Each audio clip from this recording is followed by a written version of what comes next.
오늘은 방광암에 대해서 좀 말씀을 드리려고 합니다. 어떤 분들은 방광암이 되게 생소하실 분들도 있고요. 근데 어떤 분들은 주변의 가족이나 아니면 본인이 방광암에 걸렸던 분들도 계실 겁니다. 실질적으로 우리나라 통계를 보면요. 우리 국가에서 이제 암 등록 사업이라고 해서 자, 암이 1년 동안 얼마나 생기고 또 이 암이 앞으로 어떻게 더 발전할지 하는 이런 역학조사를 국가에서 계속합니다. 그런데 우리나라는 의료보험이라는 아주 잘된 시설이 있기 때문에 정말로 암 환자들의 등록 사업이 다른 외국보다 굉장히 정교하게 이루어지고 있습니다. 2019년도에 방광암 발병 인원을 보면요. 신규 환자가 4,895명, 한 5,000명 정도, 1년에 5,000명 정도 신환이 생기는 거죠. 그러니까 실제 방광암 환자는 이게 계속 누적이 되니까 암 환자들은 이것보다 한 10배 정도 더 많으시겠죠. 근데 이렇게 과거하고 비교해 봤을 때 2010년도에는 몇 명이었냐면은 3,545명이었습니다. 한 9년 사이에 방광암 환자가 한 38% 정도 증가했습니다. 다른 암에 비해서 굉장히 빨리 증가되는 암이라고 할 수 있는데요. 방광암은 나이가 들수록 또 여성보다는 남성에서 더 흔한 질환입니다. 남자가 여자보다 한 4배 정도 암이 더 많이 발생하는데요. 그 중요 원인이 오늘 제가 이제 여러 차례 설명을 드리겠지만 바로 흡연입니다.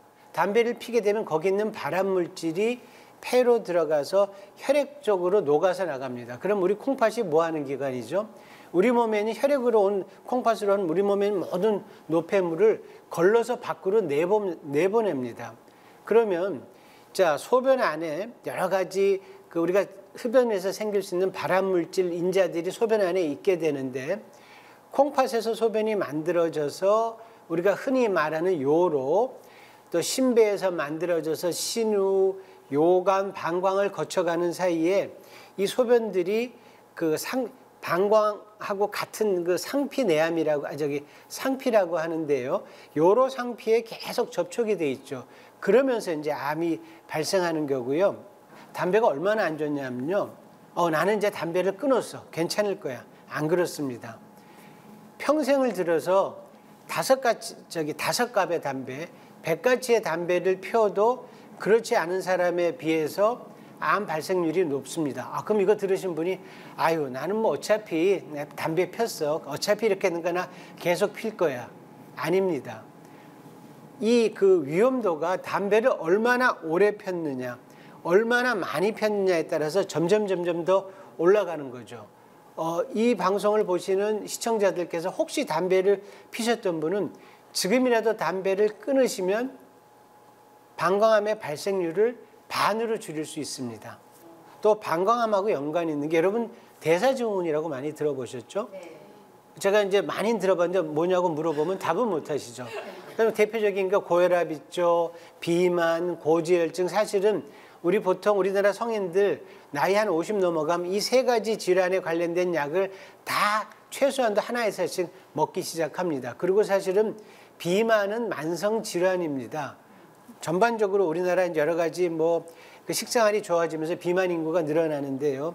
이런 것들을 우리가 대사증후군이라고 하는데 보시면 당뇨가 있으면 없는 사람에 비해서 방광암이 생길 확률이 1.24배.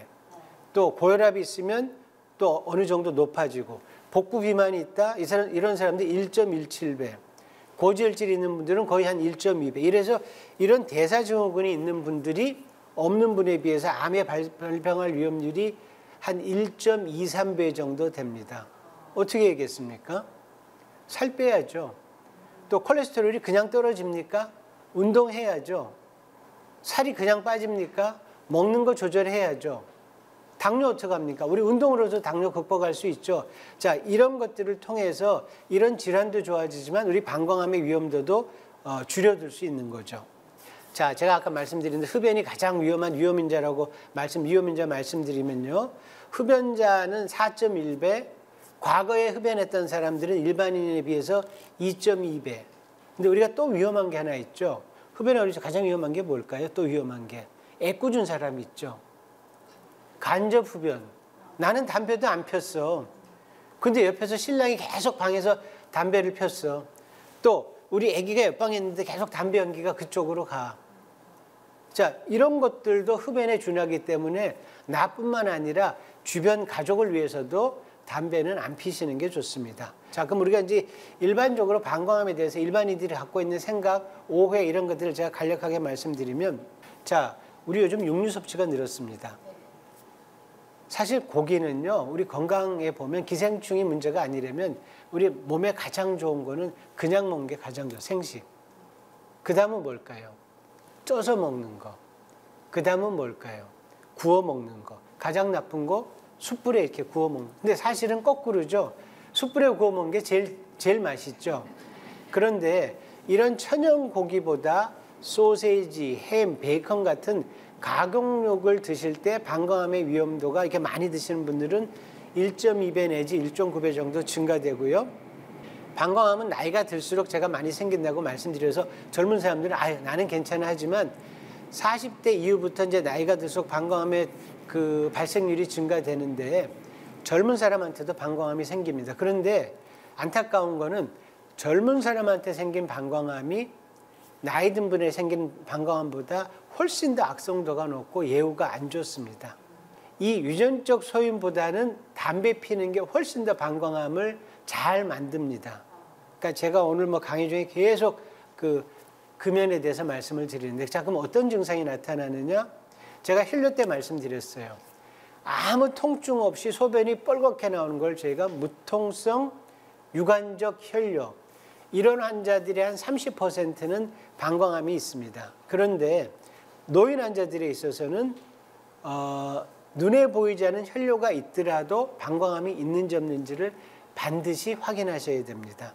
또 뭐 여러 가지 방광 자극 증상, 또 그 여러 가지 뭐 소변도 막 자주 보고 불편하고 막 한데 약물 치료를 계속하는데 낫지가 않아요. 이런 경우에는 방광암의 특수 형태인 방광 상피내암이 있는지 없는지를 반드시 한번 확인해 봐야 됩니다. 그리고 또 증상, 체중 빠지고 갑자기 뼈가 아프고 콩팥이 늘어나고 뭐 이런 경우는 어떻습니까? 이미 암이 많이 진행된 상태입니다. 그럼 이제 진단을 어떻게 할까요? 가장 중요한 거는요, 방광암은 방광에 이렇게 암이 산호처럼 나풀나풀합니다. 그래서 이 암세포들이 소변으로 잘 떨어져 나와요. 그래서 우리가 소변을 받아서 거기서 세포 검사를 해보면 암세포가 보입니다. 특히 악성도가 높을수록 이런 게 잘 보이고요. 우리가 이제 엑스레이 뭐 이런 거 다 찍었는데 다 정상이에요. 근데 소변에서 세포 검사에서는 암이 보인다. 그러면 우리 몸 어딘가에 반드시 암이 있는 겁니다. 그렇기 때문에 꼭 그런 경우는 원인을 밝혀야 되고요. 다음 이제 우리 영상으로 과거에는 배설성 요로 조영술이라고요. 혈관에다가 조영제를 해서 이게 이제 혈관을 타고 들어가서 콩팥, 요관, 방광을 보는 검사를 했는데 이게 과거에는 비뇨의학과에 뭐 결석이든 암이든 제가 그 다음에 설명할 신장암이든 아주 기본적인 검사였는데 요즘은 다 CT로 이제 대체되고 있고요. 그다음 이제 초음파 검사. 이 초음파 검사는 사실은 뭐 신기능이 좋지 않으면 우리가 이런 그 여러 가지 조영제를 사용을 못 합니다. 그런 경우에 이제 이런 검사를 대체해서 초음파 검사를 하기도 하고 또 하나 중요한 거는 우리가 요즘 신체 검사에서 초음파 검사 많이 하죠. 왜 초음파 검사 많이 합니까? 초음파 검사 다 해보셨죠? 네. 아픕니까? 안 아프죠. 힘든 거 하나도 없어요. 그냥 뭐 복부 본다면 좀 굶고 가시면 됩니다. 그만큼 간편한데 그렇더라도 우리가 이제 그 컴퓨터 촬영이나 MRI만큼 정확도는 떨어져서 이런 것들로 어떤 이상이 발견이 되면 그다음 정확한 컴퓨터 단층 촬영을 하게 되는데 컴퓨터 단층 촬영을 하게 되면 방광암이 어디 있는지 혹시 방광암 때문에 동반되는 양쪽 콩팥이 커진 거는 없는지 또 방광 주변에 임파선이나 뭐 이런 것들 이제 뭐 이런 게 커져 있다면 좀 심각하죠. 암이 벌써 3기, 4기로 넘어갔다는 얘기인데 이거는 없는지를 확인하고요. 또 아주 특수한 경우에 MRI라고 들어보셨을 겁니다. 자기 공명 영상을 통해서 골반 뼈는 괜찮은지 뭐 이런 것들을 우리가 검사할 수 있고요. 또 방광암이 그 폐로도 잘 전이가 되기 때문에 흉부 엑스레이나 저선량의 흉부 CT를 찍기도 합니다. 제가 이제 옆에 그림을 하나 보여드렸는데요. 오른쪽 그림이 CT에서 보이는 방광암입니다. 보시면 이렇게 방광에다가 아주 모양이 이쁘죠. 소나무처럼 가운데 줄기가 있고 옆에 이렇게 눈으로 보면 이제 그 산호철 보이고요. 그 옆에 오른쪽 그림이 아까 말씀드린 요즘은 잘 안 하는 요로 조영술입니다. 하얀 게 방광이고요. 저렇게 꺼멓게 보이는 데가 이제 암덩어리가 있다는 걸 의미합니다. 그리고 이제 가장 중요한 거는 방광 내시경이죠. 뭐 엑스레이로 보고 뭐 하더라도 우리가 이제 눈으로 들여봐야 정확하게 암이 어떤 모양이고 또 들어가면서 양쪽 콩팥으로 나는 요광부에서 더 출혈되는 거는 없는지 요도는 괜찮은지를 우리가 확인할 수 있고 암의 크기 얼마나 있는지를 가장 정확하게 볼 수 있습니다.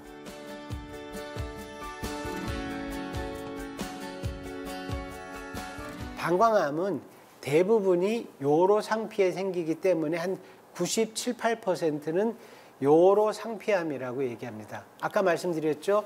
심배, 요관, 신우, 요관, 방광, 또 요도까지가 전체가 같은 점막으로 돼서 모양이 같은 우리 몸의 장기는 장기에 따라서 안에 점막의 종류가 다른데요. 요로 상피로 되어 있고 여기에 생기는 암이기 때문에 요로 상피의 암이라고 합니다. 그래서 우리가 이제 흔히 말하는 방광에 이게 1기인지, 2기인지, 3기인지 이런 것들을 우리가 이제 구별하기 위해서 우리가 이제 암을 잘라내서 암의 깊이가 어디까지 가 있는지, 그다음 암 주변으로 뭐 임파선이 커진 거는 없는지 이런 것들을 하기 위해서 CT, MRI 검사를 이제 이걸 통해서 우리가 알 수 있고요. 제가 하나 그림을 갖고 왔는데요. 보시면 자, 우리 이제 병기를 나타낸 건데 제일 왼쪽은 우리가 방광은 어떻게 되는 저 그림에 보시는 것처럼 점막층이 있고요. 그 아래에 근육층이 있습니다. 그 사이에 점막 고유층이라고 점막하고 근육층을 나눠주는 층이 있고 그 근육층 밖에 기름덩어리, 지방층이 싸고 있고 그 밖에 장막층이라고 방광 전체를 이렇게 싸는 막이 있습니다. 그런데 점막층에 저 CIS라는 거는 점막층에 암이 넓게 퍼집니다. 이렇게 깊이 들어가지는 않지만 넓게 퍼져서 이렇게 상피내암이라고 하는데 저 CIS가 있으면 아까 제가 말씀드린 대로 소변도 자주 보고 뭐 보고 나도 시원치 않고 하는 마치 제가 전에 설명드렸던 전립선 비대증이나 과민성 방광 같은 증상을 나타내고요. 옆에 TA라는 거는 암이 이제 점막층까지만 들어간 경우고 T1이라는 거는 암이 근육층까지 들어가지는 않지만 점막층을 지나서 점막 고유층까지 들어가진 거고 T2부터는 암이 근육층까지 들어간 거고 T3는 암이 근육층을 빠져나와서 옆에 있는 그 지방층이나 장막 이게 또 더 넘어가면 T4 이런 거는 주변에 있는 조직까지 암이 이제 전이가 된 상태인데 우리가 암이 근육층까지 들어가지 않는 상태의 깊이를 표재성 방광암 비교적 행복한 사람들이죠. 이런 분들은 저기 점막층까지 싹 우리가 이제 수술해서 긁어내면 그걸로 일단 치료는 끝나는 겁니다. 그런데 이제 근육층까지 침범한 경우는 방광을 다 드러내야 되고요. 이거보다 더 진행된 경우에는 수술이 큰 의미가 없을 수 있어서 이미 온몸으로 암이 다 이제 퍼졌다는 가정하에 우선 항암요법이나 뭐 방사선 치료를 하게 되죠. 자, 암의 발생은요 그렇습니다. 우리가 이제 우리 몸이란 거는 우리 몸을 방어하기 위한 여러 가지 방어 기제가 있는데 발암 물질이 우리 몸에 들어오더라도 우리 몸은 이거를 밖으로 쫓아내거나 억제할 수 있는 다양한 그 유전적인 기전이 있습니다. 뭐 암 억제 유전자라든지 또 암 발생 유전자를 뭐 활성화를 억제시킨다든지 이런 이제 면역 감시 시스템이 있는데 암이 발생되는 사람들은 발암 물질이 방광 안으로 들어오더라도 우리 몸에 있는 이런 이제 방위군이 튼튼하면 다 쫓아냅니다. 암이 안 생겨요. 그런데 발암 물질은 들어왔는데 방위군이 약하면 암이 발생하기 시작하는 거죠. 그러니까 아주 어떤 의미에서는 암이 사실 그렇게 쉽게 발생하지 않습니다. 또 두 번째는 우리 이런 방위군이 약하더라도 식생활을 뭐 잘하고 이런 금연하고 가족 중에서도 담배 피우는 사람이 없고 해서 이런 발암 물질 자체가 몸에 들어올 일이 없으면 이런 사람들도 당연히 암이 생길 일이 없는 거죠. 자, 진단은 아까 말씀드린 대로 그렇게 우선 첫 번째로 내시경으로 들어가서 암을 다 이렇게 긁어냅니다. 암을 긁어내서 아까 말씀드린 대로 이 암의 뿌리가 점막층에만 있는지 근육층까지 갔는지에 따라서 치료법이 달라지는데 우선 점막층에만 있는 암 같은 경우 또 근육층까지 가지 않은 암 같은 경우는 그 진단하면서 다 긁어낸 걸로 치료가 끝납니다. 근데 이걸로 방광암 치료가 다 완쾌됐다 그러면 얼마나 좋겠습니까? 근데 방광암의 특징은 뭐냐면은 재발을 잘합니다. 10년 내에 2명 중에 1명, 10년 내에 10명 중에 6명은 7명은 재발을 합니다. 근데 사실 그것도 미리만 발견해서 생길 때마다 계속 긁어내면 살아가는 데는 아무 문제는 없어요. 그런데 그걸 우리가 이제 재발이라고 하고요. 우리가 맨 처음에 암이 생겼을 때 싹 긁어냈을 때는 이 암 뿌리가 근육층까지 가지 않았는데 그래서 이제 뭐 계속 이게 재발하나 안 하나를 봤는데 재발을 탁 해서 이번에 또 내시경으로 수술을 싹 했더니 이번엔 얘가 근육층까지 들어갔어. 이거를 우리가 진행이라고 합니다. 이렇게 진행이 되면 이제 방광을 드러내든지 이제 큰 수술을 해야 됩니다. 자, 그래서 일반적으로 근육까지 침범된 암은 우리가 암이라고 병원에 왔을 때 10명 중에 1명 내지 2명 정도 있습니다. 이분들은 어떤 의미에서는 조금 늦게 병원에 오신 거죠. 또 이렇게 근육까지 침범됐다고 되면 적절한 치료를 안 하면 5년 이내에 10분 중에 6분이 사망하세요. 굉장히 무서운 암입니다. 그래서 이게 방광암 무병 생존율 보면요. 제가 옆에서 이제 그림에서 갖고 왔는데 방광암이 점막층에만 있는 TA 또 근육층까지는 들어가지 않았지만 점막 고유층까지만 간 T1 같은 경우에는 앞으로 내 천수를 누릴 확률이 88%. 그러니까 즉 다시 말해서 조기에 발견만 하면 방광암이라 하더라도 10분 중에 9분은 건강하게 잘 사실 수 있다는 얘기죠. 그런데 이게 이제 좀 시기를 놓쳐서 암이 근육층까지 침범하고 주변에 임파선으로 가고 뭐 이렇게 되면 무병 생존율은 뭐 조금 그 사람의 건강 상태라든지 또 전이 정도에 따라서 차이는 있겠지만 10분 중에 3명, 7분은 돌아가신다는 얘기예요. 그래서 조기 진단 그리고 조기에 수습하는 게 제일 중요한데 증상은 혈뇨밖에 없다는 얘기죠. 자, 우리가 이제 방광 종양을 아까 첫 번째 수술이 내시경으로 긁어낸다고 말씀드렸잖아요. 제가 이제 하나 그림 보여드리면 저기 있는 것처럼 저건 좀 특수한 모양의 방광 종양인데 저렇게 생긴 거를 이렇게 전기칼로 해서 싹 긁어냅니다. 우리가 방광이 이렇게 좀 두께가 있기 때문에 암 뿌리 그 밑에 있는 근육층까지 일부 다 긁어내서 암을 깨끗하게 하고 그러고 나서 이 뿌리가 얼마나 있는지를 봐서 이게 뭐 표재성인지 근육을 침범한 건지 아까 말씀드린 대로 근육층까지 안 들어갔으면 그걸로 치료가 끝나는 거고 근육층까지 들어가면 뭐 방광을 다 드러내든 항암 치료든 여러 가지 이제 고민이 있겠죠. 그리고 방광은 제가 재발을 잘한다고 했었죠. 그래서 재발을 막기 위해서 우리가 방광 안에다가 약물을 주입합니다. 가장 흔히 쓰는 게 여러분 뭐 놀라지 마십시오. 결핵생균을 넣습니다. 이 결핵생균을 넣는 거가 이제 BCG 주입요법이라고 하는데요. 이게 그 방광암의 재발 진행을 막아주는 가장 좋은 방법입니다. 아직도 이거보다 좋은 게 뭐 여러 가지 약제가 나왔지만 이 BCG만큼 좋은 게 없어요. 이게 벌써 1970년도부터 시작이 됐고요. 그 다음에 이제 방광 내 여러 가지 항암제를 주입하는 방법들이 있습니다. 암 치료의 원칙은요. 암이 어떤 장기 안에 있을 때 그 주변 장기까지 다 드러내는 게 암 치료의 원칙이거든요. 그래서 주변에 있는 뭐 임파선까지 다 드러내는데 남자 같은 경우는 방광, 정낭, 전립선까지 다 드러내고요. 여자 같은 경우는 방광, 난소, 자궁, 질, 전배까지 다 드러냅니다. 그러니까 이걸 골반에 있는 여러 가지 장기를 다 드러내는 거죠. 이렇게 하게 되면 이제 두 가지 방법인데, 자, 우리 방광 없으면 어떻게 생각해요? 오줌 어떻게 봐요? 그래서 옛날에는 여기다가 백을 찹니다. 장으로 이렇게 소변을 모았다가 백으로 나가는 방법이고, 요즘은 이제 여러 가지 발달이 돼서 장으로 인공적으로 방광을 만들어서, 그 대신 이제 방광에 짜주는 힘은 없겠죠. 이렇게 배에 힘을 줘서 소변을 보게 하는 이제 그런 수술법을 치료하고요. 나는 죽어도 방광을 못 띄겠다 하는 분들은 경료도 내시경 수술, 약물 치료, 뭐 또 항암 치료 이런 것들을 통해서 하는데, 아무래도 방광을 다 드러내는 것보다는 예후는 안 좋습니다. 방광암을 우리 한번 생겼어요. 그럼 우리가 이제 재발도 잘하고 진행도 잘한다고 할 때 그럼 어떻게 할까요?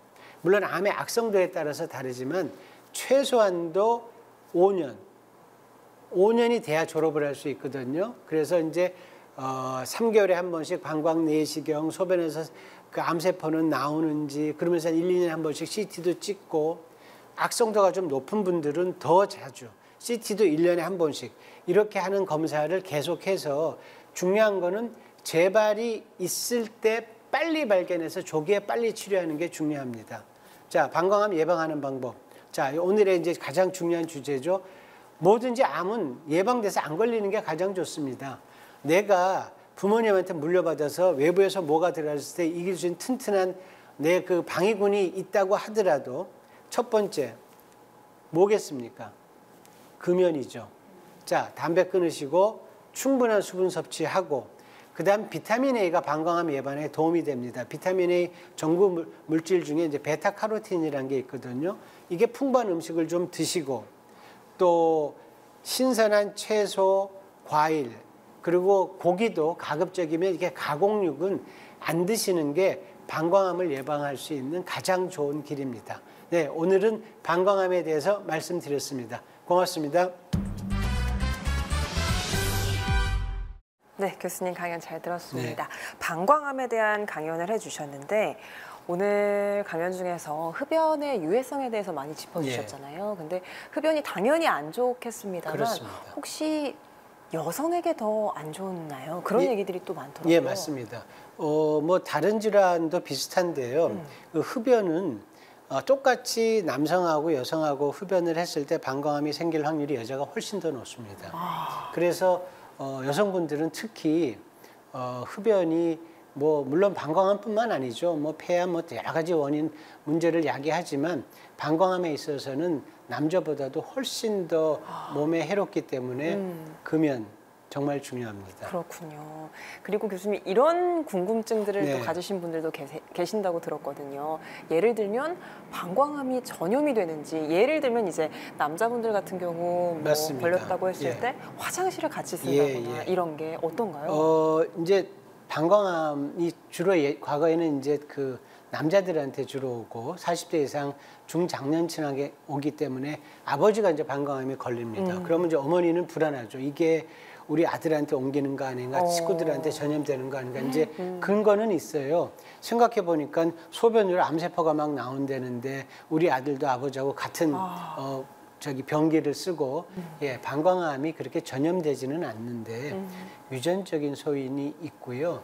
또 두 번째는 왜 뭐 가공육이나 또 여러 가지 방광암을 유발시킬 수 있는 제가 그 음식물들이 있다고 말씀을 드렸잖아요. 아버지가 소세지, 베이컨 좋아하는데 그 집안 식구들이 그거 안 먹겠어요.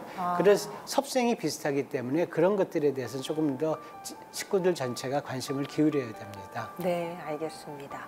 교수님 오늘 강연 중에서 우리 시청자분들이 기억했으면 하는 한 가지 어떤 거 꼽아주시겠어요? 예, 그건 제가 말씀 안 드려도 워낙 강조를 했어요. 금연, 이 두 단어입니다. 금연이요? 예. 알겠습니다. 함께해 주신 백세인생 가족 여러분 고맙습니다. 오늘도 주님 안에서 승리하는 하루, 건강한 하루 보내시고요. 저는 다음 이 시간에 다시 찾아오겠습니다. 건강한 백세인생을 위하여! 이 프로그램은 여러분의 미디어 선교 후원으로 제작되었습니다. 선교는 사명, 후원은 동역. 당신도 복음을 전할 수 있습니다. 선교 후원 02-6333-1003번